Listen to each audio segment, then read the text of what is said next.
Welcome everyone to Wednesday Evening Grace. I'm Reverend Elvia. And Jamie, Reverend Jamila Jamie. I'm still getting used to Wednesdays, but I love it. I am, you know what? I am so excited because Jamie and I haven't actually done something together like this in a while. It's been at least a year and a half. Yeah. So we've just been giggling all day, just getting ready and excited for this conversation on something that I think both of us have a little bit of a rub with, which is only going to make it interesting. Yeah, I think that's what made me giggle even more. I'm like, of course we would come together for this. These right? Angels know what's going.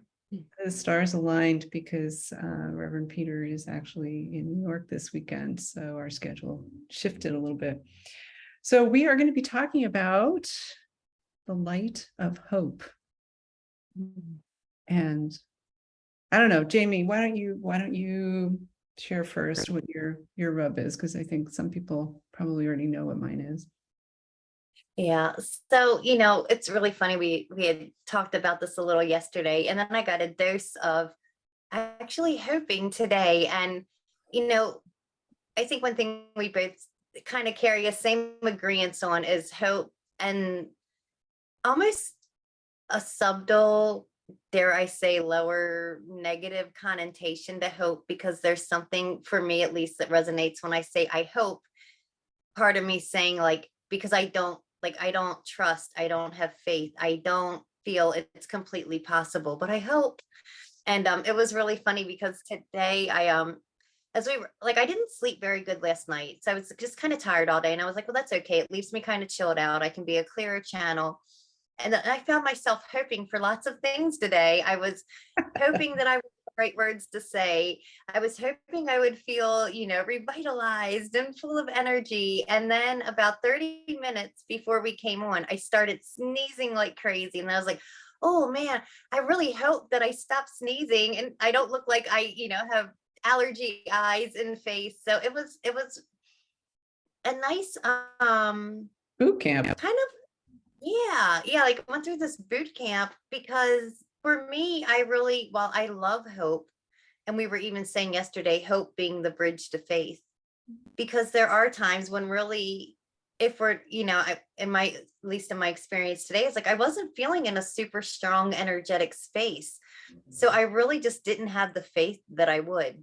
Although the angels are giggling in my ear right now, like, see, should have just had faith, because you're not sneezing, you're feeling pepped up, like, but all I had was that hope. So I'm still doing an internal dance with hope. I'm grateful for hope, because again, sometimes I feel like when, at least for me, when I'm feeling more depleted, I do fall back into that state of hope.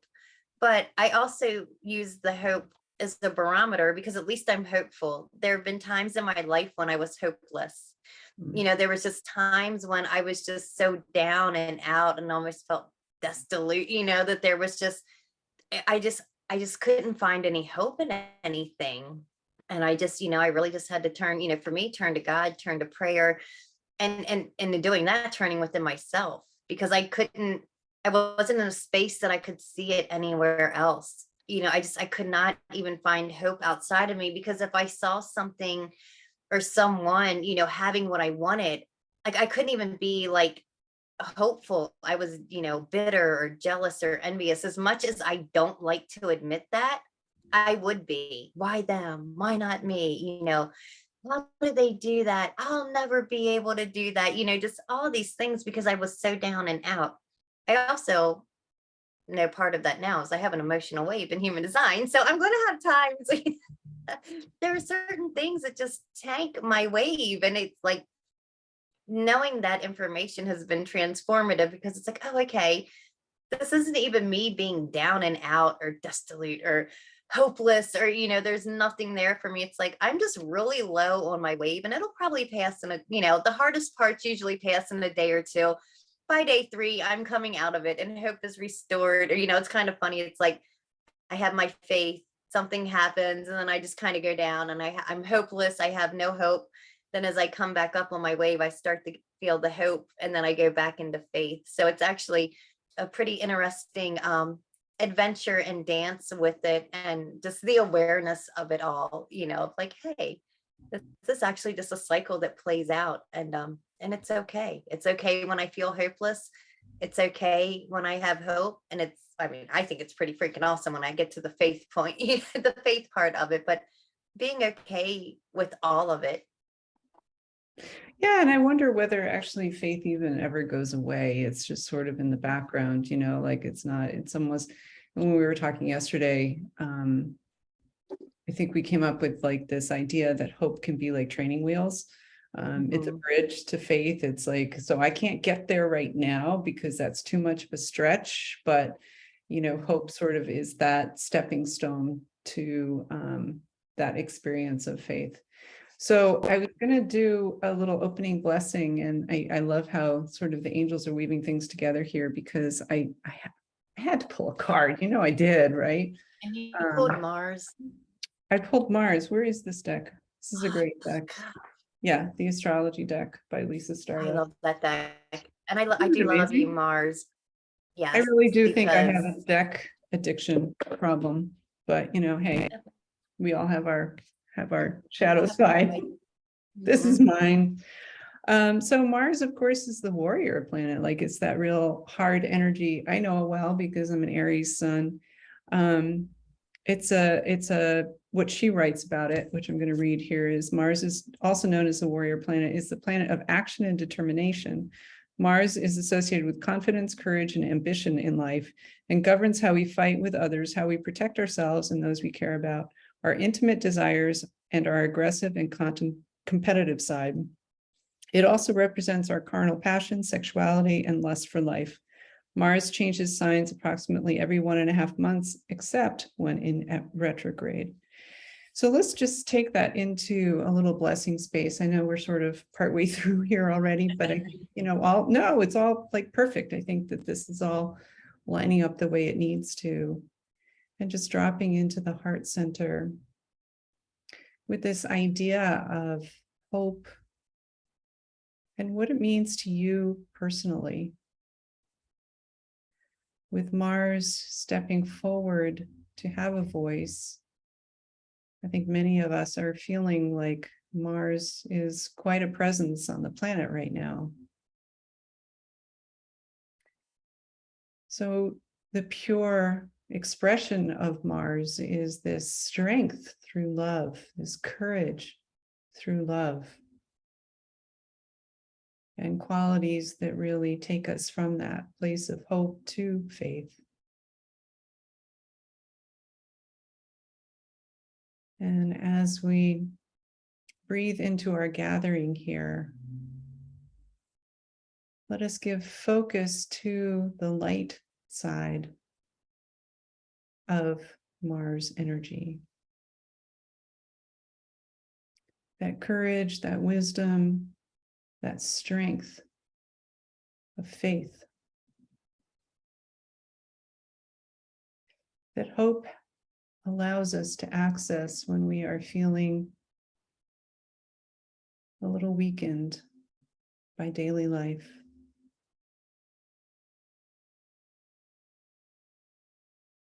So we give thanks to Mother, Father, God, beloved angels, for guiding us through this conversation, this exploration today, in the highest good of all.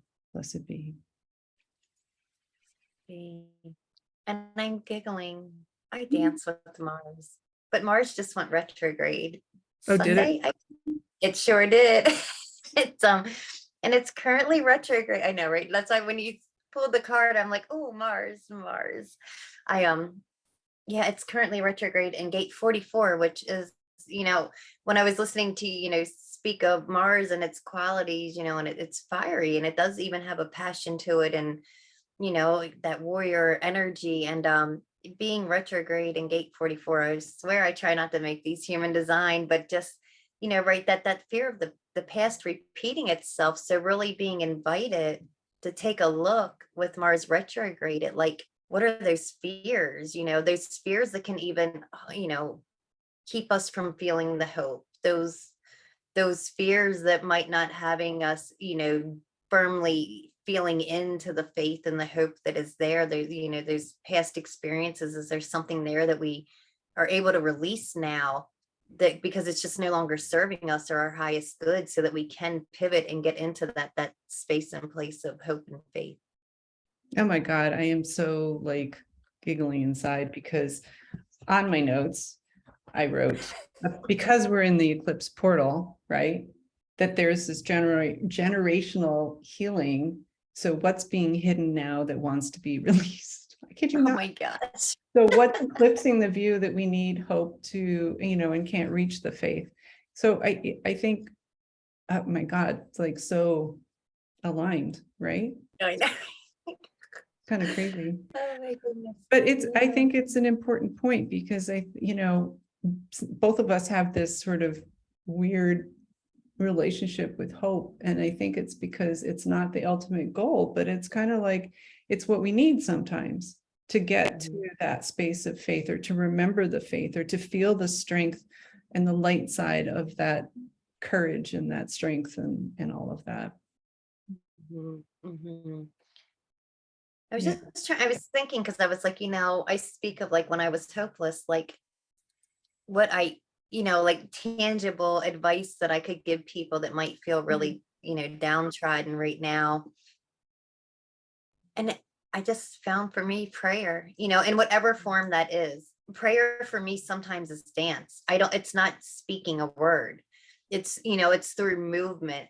It's through just listening to what guidance I have, even if it's, curl in the fetal position and cry, right? But if that's my guidance and that's what I'm guided to do, like, that's what I would do. That's what I did. So I'm almost just kind of hearing, like, for those that may be seeing this and like, okay, I get it. And you got to the other side, but how? And it, honestly, just allowing myself that space and the gift to just listen, listen to my guidance and not question, is this right? Is this wrong? It did take a little discipline to not try to question, but just go with what I was feeling.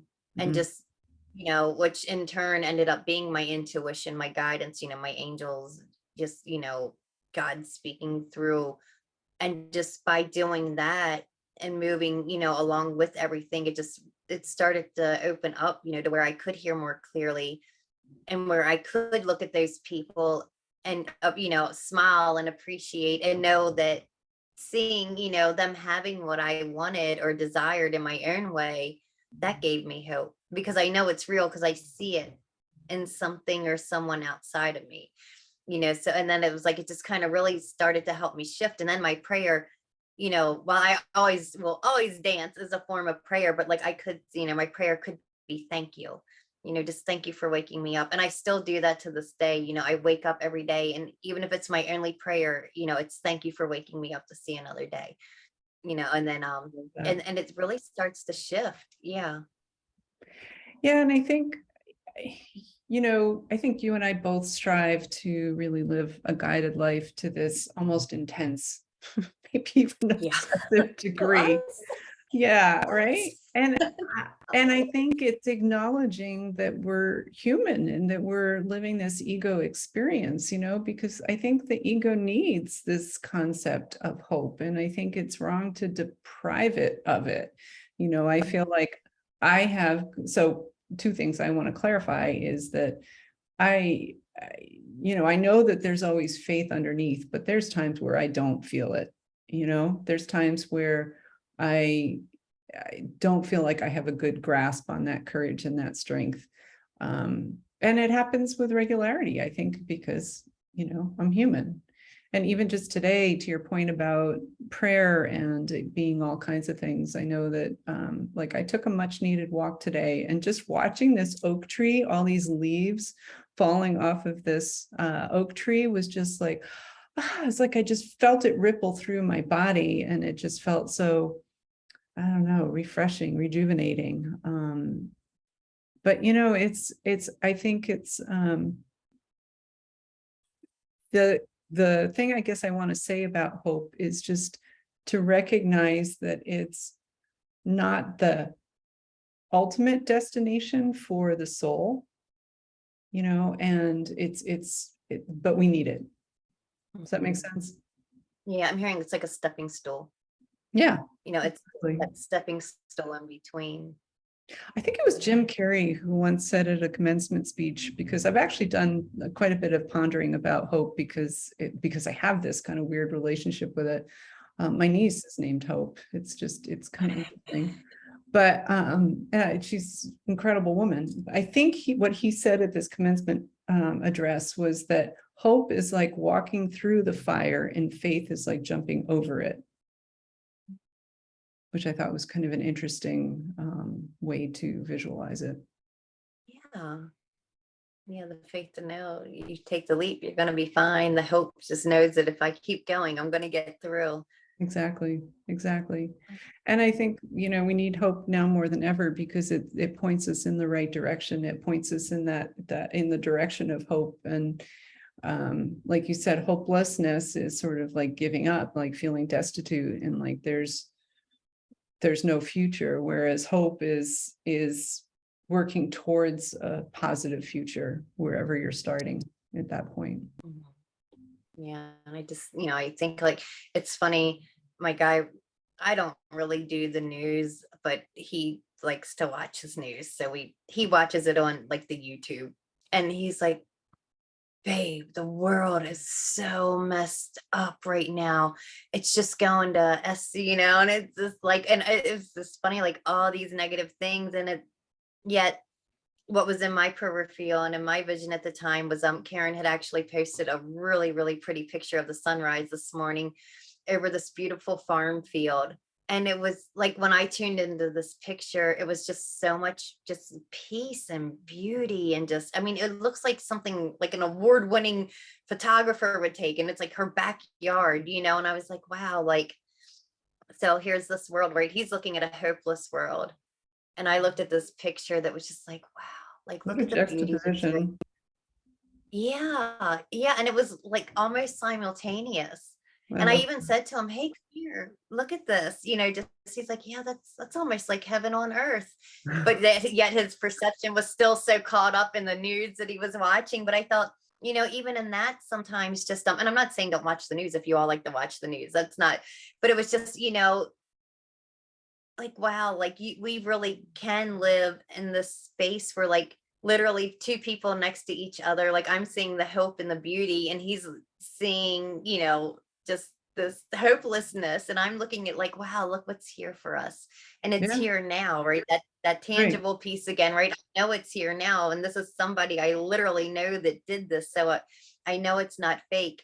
And then he's listening to, and don't get me wrong, obviously I'm aware of things happening in the world, and I'm not turning a blind eye to it, but even in that though, turning my eye, I acknowledge what's here, right? I do acknowledge there's a thing, but it's like, and it's not in a way to ignore, but what I find is when I follow the hope and and I pivot and I look at this over here and I look at this beauty that's to be had, it's like, okay, that grounds me, that centers me, that anchors me, and that deepens my hope, that again takes me, that next step that gets me there to the faith.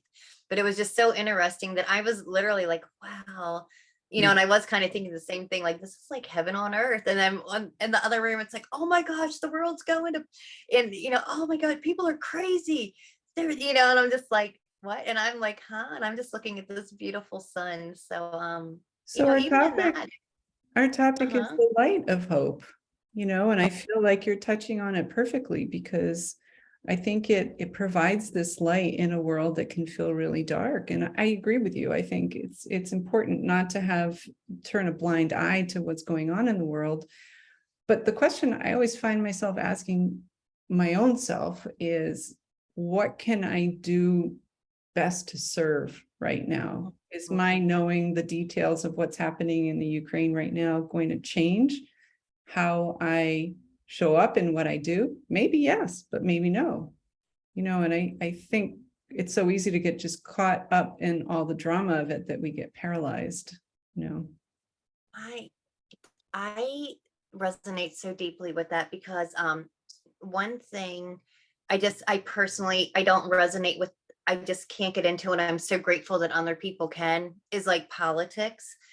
and I say this from the side of, and I'm not saying they're not important, not like that, just my energy, like whenever it comes to it, I don't resonate, but I know it's important, right? We need, healthy structures in place. So I was talking to God one day and I was like, God, like this, like, I feel like I should be doing something, but I cannot put my energy in this.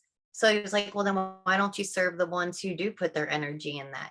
You're a Yeah, coach, you're a exactly. healer. Yeah, Exactly. and I was like, oh my gosh, I actually am contributing by supporting those that that are able to stand in that and be in that arena. So, sometimes we do just, especially being light workers, even if we delve in the shadow, I'm a light worker who works in the shadows a lot of times, but like I turn to the light. That's my guiding grace. That's, so even seeing the sun, for me, even at times, like literally just looking up, to the sun, the literal light of the sky, or the moon if it's nighttime, and just allowing that to ground me and center me, so then I can turn back and go, okay, I can't really do anything in this area that I know needs work, like hands on. Not But your what role. but what I can do is help those that are doing it, make sure they're strong, make sure they're centered. So, maybe they're turning to me because I'm their light. Okay, not literally Yes. me, but like, Yes. but what I can do for them is their light. And then I turn, I mean, even with you, like if something's going down, y'all, I'm on the phone texting immediately to Rev Elvia and Marianne. I'm like, guys, because, and I turn to them because they're my light. So it's like we can just finding our light allows us, I feel, to help those that may be Yeah. struggling to see it, or they see us, and it's okay to say, yes, I am somebody's light. Yeah. Own that. That's a gift to be It's somebody's light in a beautiful. dark world. And it's not being egotistical. It's not being condescending. It's not a guru complex. It's literally a gift that It's you're not a able to luxury. be for somebody. Yeah. Yeah. It's And it's not. I mean, this is what we're here for. Like right. this is why we're here. This is what we're here for. This is why we've even gone through all the healing that we have, why we are so sensitive, why we are so attuned to everything that's happening. And I know sometimes it's like, dang on it, why can't I just be normal? Why do I have to feel everything? And it's because that's our gift. The Right. sun, like the light burns, it Right. burns, it burns away. So just knowing that, like, it's like, own that light, own that it's you. I mean, granted, yes, I say all things through God, all things, through my guides, but it's still, there is a me, because I did the work to get here to do that as well. So I just, and gently inviting you somehow on the Lifetimes topic of too. hope to like claim your power and own that, so that you shine even more brightly, right? You shine your light of hope for another more brightly when you fully embody it and when you fully claim it. And I didn't see that coming out of today's conversation, but they just cut me off right there. But Good one. Yeah.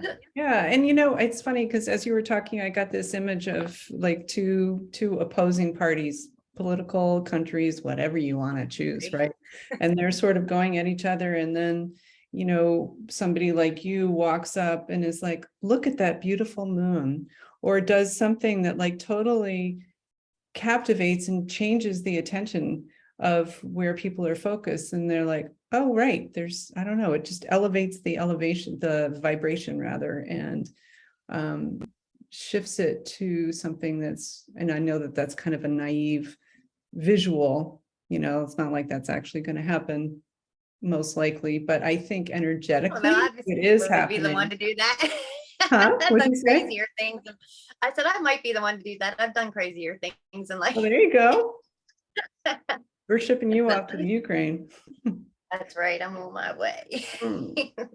No, but I think it's the other part of the message that I'm getting right now is that, the visual that I'm talking about is a very sort of physical, literal one. But I think in the quantum, that's actually what's happening, is that we're, doing that prayer, focusing on the light, being that embodiment of faith and hope to get to that faith when we need to.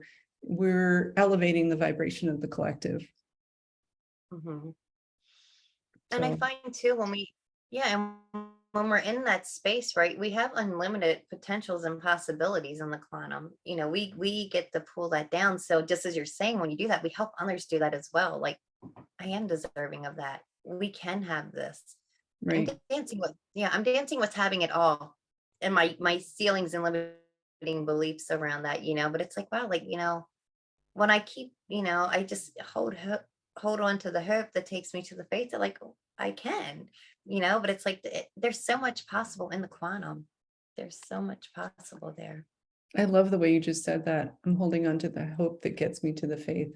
Because that like sort of, I don't know, I feel like that sums it up because we talked about it being a bridge or training wheels. And I think that looking at it as this vehicle that gets us from here to there, even if faith is always kind of under the covers, sometimes we need hope to get there. Mhm. So, yeah, I feel like messages today, and I'm sure that it can be explained through whatever transits are happening right now or whatever's Mhm. happening in the heavens, but I feel like the messages in general today are sort of this wandering path. Like they're just sort of meandering. I know, and I'm like, as we're doing that, I hear my dog outside barking like crazy. And I'm just like, okay, why not chime in with another one? But yeah, It's yeah, all that good, gets baby. stressful. It's all Yeah, good. but it's very it's very interesting. I love when we get together because I don't know what our guides or conjure up, but I love the magic that comes from it. And Yeah. whichever way because I think sometimes we try to be very logical and linear, even though we know we're not, but we like have a plan and it, we always Well, I've got get thrown Virgo off. North Node, so I try to be planned and organized, and then the angels are like, yeah, no, Yeah, that's we got the another one I have plan. like, yeah, I have the Virgo sun, the Capricorn rising, but the Leo moon. That's the Leo moon. It's like a little bit of a little pizzazz in there. Gotta love it. Gotta love it. So are you feeling, just tuning in to see if there's that, the only other thing I want to just bring it back to, and I mentioned it before, but this eclipse portal right now is friggin' intense. And there is generational healing that is coming with it. So I just want to invite folks that as you're thinking about your own relationship with hope, think about what was modeled to you by the people in your life who raised you and what may have been sort of modeled for them, like what goes back through your lineage and what may need to, I mean, that's just one aspect of all the generational healing that's happening, but it's relevant to this conversation. Definitely. And it's in Scorpio season. So really, really taking us to the depths and the shadows and the right, even as you were saying with Mars, right? Looking at those things that are hidden that Mhm. kind of like cleaning out that last dark corner in either the basement or the attic, whichever one it may be for you, or like all the stuff is it like we don't touch that. Yeah, Being really even the light of hope being shined in the corner. So yeah, you're even though it's not always fun, like these are the times to do it because you are supported. I mean, you're always supported, but like I feel like sometimes we get extra boost in extra areas. So like this eclipse season is really, really supporting us to do the heavy stuff. right. It's like almost having the moving company coming in to help you do the heavy lifting. Scorpio moving company. Right. I love it. I love it. So I'm feeling complete. You? I am as well. Yeah. Yeah. Okay. Awesome. Yay. So I'm not going to post the tenants, as I know sometimes you and Marianne do, but you want to kick those off for us? Sure. And just inviting everyone as guided, getting in a position that's comfortable for you, but if also being guided to share, if you just would like to place your hands over your heart, if you're able, closing your eyes and taking a nice deep breath in. And just really allowing these words and these tenets to fill your cells, to fill your being, to fill your soul, and allow yourself to carry them with you through the rest of the day, the week, the month, the year, the eclipse season, and through the moving and all the things that are here right now. I open my heart with deep gratitude and intend today to master my spiritual, mental, emotional, and physical energies. I am dedicated to my spiritual practice. I surrender to my soul's purpose through sacred prayer. I own my guidance. I live in partnership with my angels. I serve with a loving heart. I am compassionate in every moment. I trust it's all good. I allow immediate forgiveness. I honor my truth. I listen to the spiritual messages within my physical body. I express myself creatively. I love all beings with an open heart and an open mind. I am one with Mother Earth, and so it is. And so it is, and so it shall be. And we just invite you that again, as we leave this sacred space, this time and place together, to know that we're only leaving it in this format, that this container is always here for you. We're always here for you. We're always here with you, just as are your angels, your guides, the universe. It has your back. We have your back. And I'm hearing all hands on back. So just know that, as you're navigating this time and space and these energies, that you truly are held, you are loved, you are supported, and that your angels are always there with you. And just know that. Like, just know that. Blessed be. Blessed be. That was beautiful. Thank you. Thank you, everyone, for joining us here, whether listening live or by recording. We love you. Thank you, Yes. Jamie. Thank you. We Sweetie. need to plan something soon. Yes, definitely. Yeah. All All right. right. Love you Blessed guys. day. Be Love well. ya.